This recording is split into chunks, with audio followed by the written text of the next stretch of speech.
আজকে তোমাদের সাথে শেয়ার করব খিচুড়ি আর ফুলকপির তরকারি। তো চলো খিচুড়িটা প্রথমে দেখাচ্ছি। এখানে আমি মুগ ডাল ভাজতে দিয়ে দিয়েছি আর একটু লাল লাল করে ভেজে নিচ্ছি। মুগ ডালটা কিন্তু আমি আগে ধুয়ে নিইনি। এই দেখো, এখন কিন্তু আমি এর মধ্যে জল দেব। জল দিয়ে কিন্তু ভালো করে এরকমভাবে ধুয়ে নিয়ে এই জলটা ফেলে দেবো। আর পাশের ওভেনে কিন্তু আমি হাঁড়িতে জল গরম করতে বসিয়ে দিয়েছি। মুগ ডালটা আগে দেব, তারপর কিন্তু গোবিন্দভোগ চাল দেব। তো দেখো, এই এখন ডালটা দিয়ে দিলাম হাঁড়িতে। এরপর কিন্তু কড়াইতে দিয়ে দেবো সর্ষের তেল আর ভেজে নেব কিন্তু ফুলকপি আর আলুটা। হ্যাঁ, খিচুড়ির মধ্যে ফুলকপি আর আলুও দিয়েছি। নুন হলুদ দিয়ে কিন্তু ফুলকপিটা ভেজে নিলাম।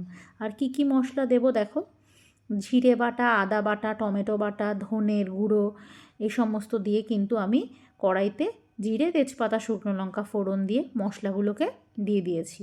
আর দিয়েছি দেখো সামান্য লঙ্কার গুঁড়ো আর সামান্য চিনি দিয়ে কিন্তু আমি ভিজিয়ে রাখা গোবিন্দভোগ চালটা আমি দিয়ে দিলাম। ভিজিয়ে মানে অনেকক্ষণ ভিজিয়ে রাখিনি, ধুয়ে সামান্য খানিকক্ষণ ভিজিয়ে রেখেছিলাম। এটাকে কিন্তু আবার ভালো করে ভেজে নেব।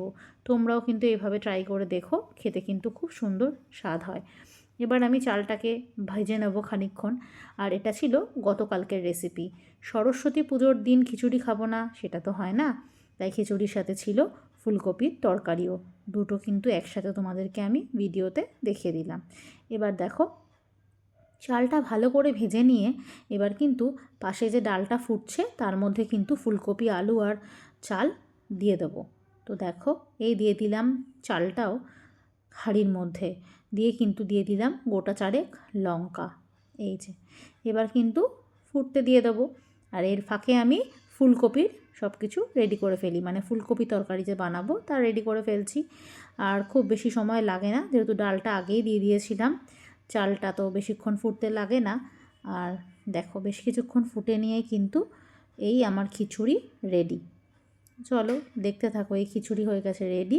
এবার কিন্তু ওপর দিয়ে গরম মশলা, সামান্য গরম মশলা গুঁড়ো দিয়ে কিন্তু ঢেকে রেখে দেবো। এরবার চলো তোমাদেরকে দেখাই ফুলকপির তরকারি। এরপর কিন্তু কড়াইতে ওই জিরে, তেজপাতা, শুকনো লঙ্কা ফোড়ন দিয়ে দিলাম, দিয়ে কিন্তু ফুলকপি আর আলু দিয়ে দিলাম, দিয়ে নুন হলুদ দিয়ে ভালো করে ভাজা করে নেব।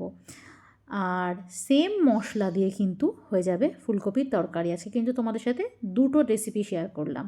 আর দেখো, ওই নুন হলুদ, জিরে গুঁড়ো, ধনে গুঁড়ো, কাশ্মীরি লঙ্কার গুঁড়ো, শুকনো লঙ্কার গুঁড়ো সব দিয়ে কিন্তু ভালো করে নাড়াচাড়া করে নেবো। আর একটা কথা, আমার চ্যানেলে এরকম ইন্টারেস্টিং ভিডিও পেতে চ্যানেলটিকে কিন্তু অবশ্যই কী করতে হবে, লাইক, কমেন্ট, শেয়ার, সাবস্ক্রাইব করতে হবে। এবার কিন্তু ভালো করে কষানো হয়ে গেছে, জল দিয়ে দিয়েছি। সামান্য ফুটে এলে কিন্তু আমি দেব কড়াইশুঁটি এর মধ্যে। এ দেখো, কড়াইশুঁটিও দিয়ে দিয়েছি। এবার কিন্তু নামিয়ে নেওয়ার পালা। আলু ঠালু সব সেদ্ধ হয়ে গেছে। এবার কিন্তু এই খিচুড়ির ওপর থেকে ঢাকনা খুললাম আর কিন্তু গরম মশলাটা একটু মিশিয়ে নিলাম, নিয়ে কিন্তু এবার সার্ভ করব। এবার কিন্তু প্লেটে আমি নিলাম খিচুড়ি আর ফুলকপির তরকারি। দেখো, তো এই ছিল সরস্বতী পুজোর দিন দুপুরবেলার মেনু। দেখা হচ্ছে নেক্সট কোনো ভিডিওতে।